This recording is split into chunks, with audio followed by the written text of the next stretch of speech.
Hello, everyone, and welcome back to Influential Mid Managers, where influence matters more than the titles. I am Abdul Majid, and in the next 10 minutes, let's talk about one of the biggest frustration almost every manager faces. Have you ever reached the end of your workday feeling exhausted, but at the same time wondering what did I actually accomplish today? If that sounds familiar, this episode is for you. In our previous episodes, we talked about leading from the middle, building influence, and creating a team where people feel safe to speak up. Today, we are going one step further.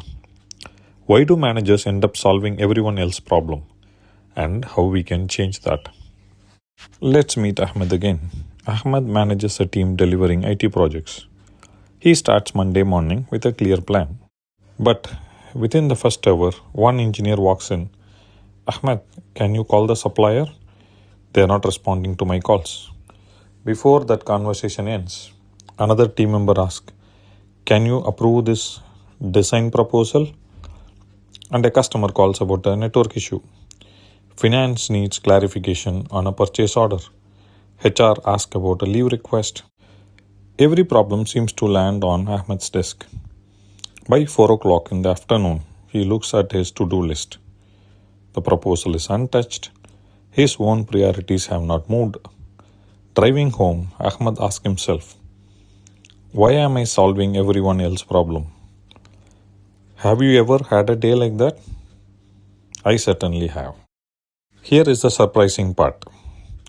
Most managers think this means they are being helpful.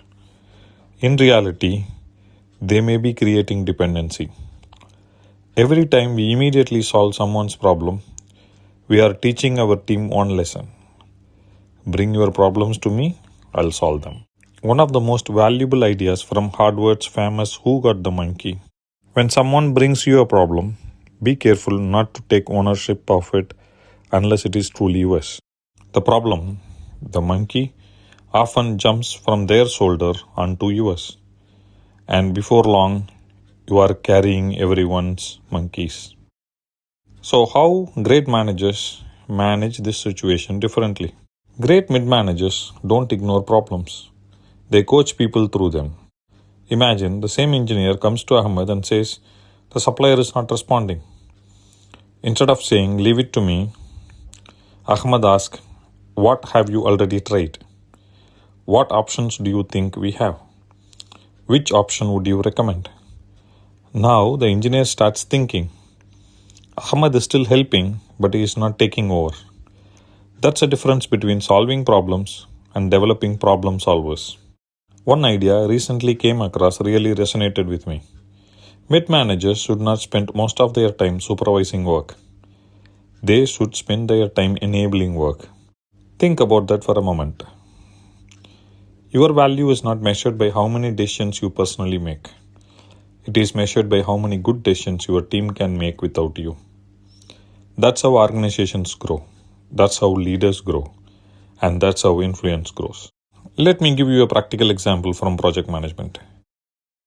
During any project execution, it is very easy for the project manager to become the answer to every question, every issue, every approval, every clarification. Eventually, the project slows down because everyone is waiting for one person. A better approach is different. The project manager creates clear responsibilities. Encourage team leads to make decisions within agreed boundaries. Support team when needed instead of becoming the bottleneck. The manager becomes the enabler. The same apply to any type of projects or any technical environment. The strongest project manager is not the one who solves the most problem. It is the one who builds a team capable of solving problems. The next time someone walks into your office with a problem, pause before answering. Ask yourself, whose problem is this? And then ask, how can I help this person solve it instead of solving it for him? Sometimes the best leadership is not giving the answer. It is asking the right question. Before we wrap up, I did like to leave you with one thought. Influential managers don't build teams that depend on them. They build teams that grows because of them. Every problem you solve yourself may help today, but every person you coach becomes stronger for tomorrow. And over time, that's what separates a busy manager from an influential leader. So, as you head into your next working week, here are 3 things I would like you to keep in mind. First, before taking over a problem, ask yourself, whose monkey is this? Don't automatically carry someone else's responsibility. Second, when someone asks for an answer, try responding with a question first. Great managers don't solve problems, they develop problem solvers. And third, by end of each day, don't measure your success by how many problems you solved. Measure it by how many people become more capable because of your guidance. If you can do this consistently, you will spend less time firefighting and more time leading. Now, you might be wondering, if I stop solving everyone's problem, will my team actually start taking ownership? That's exactly what we will explore in our next episode. We'll talk about why people don't take ownership, why they often wait to be told what to do, and what influential manager can do to build a team that takes initiative with confidence.